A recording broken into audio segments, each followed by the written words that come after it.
I'm on the excuse me. I'm on the west side of Bridgeport, which encompasses one high school and a couple of middle schools and grammar schools, along with providing police service to those schools. I also I'm a counselor, an advisor, mentor, involved with mediations. Just, in my opinion, try to be a positive influence to the students.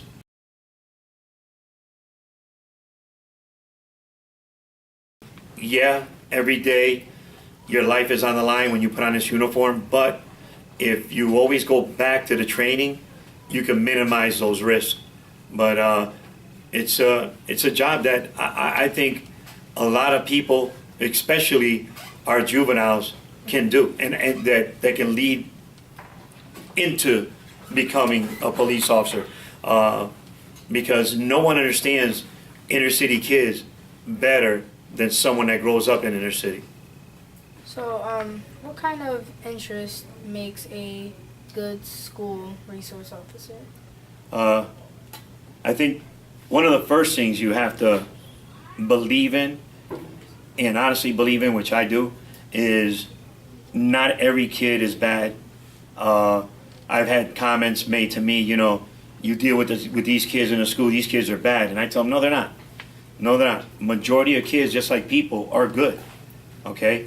And you have to be a good communicator, okay? Because if you can't, if you're not able to talk to these kids, you're not going to reach them. You're not going to get to them. You have to have patience, because you know every day is different, every issue is different, and some kids that you're really trying to help will say things to you that you know you would think anyone else will fly off the handle, but you have to take it, you know, and you get through it. You get through it.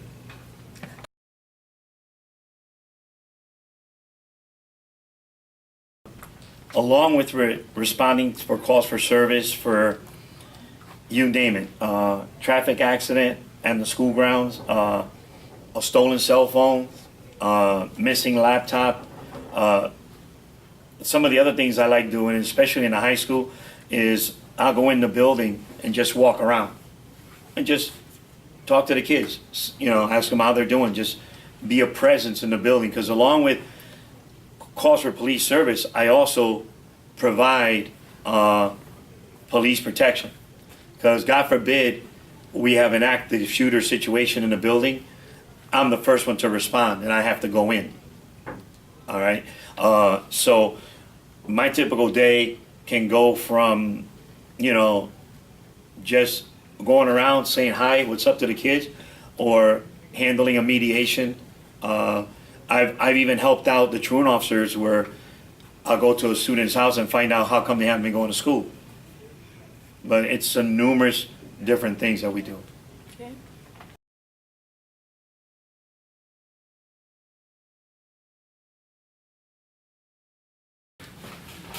There's a lot of paperwork on forms that's involved with doing police work. The only difference is with being a school resource officer, adult law and juvenile law is applied differently. There's different guidelines, there's different restrictions. So understanding and knowing juvenile law is very important. There's officers right now that work in patrol, for example, that are not as familiar with juvenile law as a school resource officer is. What are some unusual benefits about your job? Unusual? It's that every day's different. You won't get bored, you know? And people think that, you know, a policeman's job is monotonous, is the same thing. It's not. It's not. And one of the, I would say the best benefits is meeting people, because you meet all different people, all different walks of life, and that's rich in itself.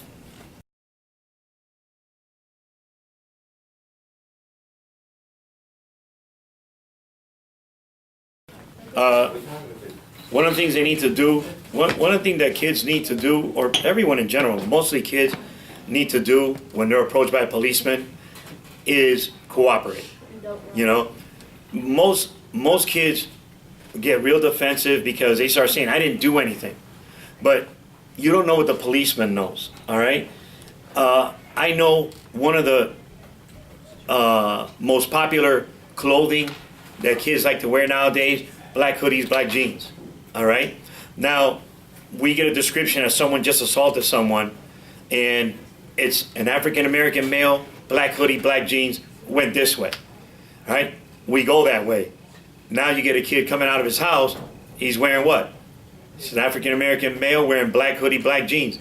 So we stop him, and we talk to him. And what happens is the kid becomes confrontational because he figures the cop is harassing him, but it's not. He's questioning him because he matches the description, okay? And not that because he's an African-American male, he mustn't do the crime. No, all we have is African-American male, right? 5'8", black hoodie, black jeans. So by us approaching you and questioning you, best thing to do is cooperate. Hey, I just came out of my house. Where do you live? Not over there. Boom, boom, boom. Give the exact address.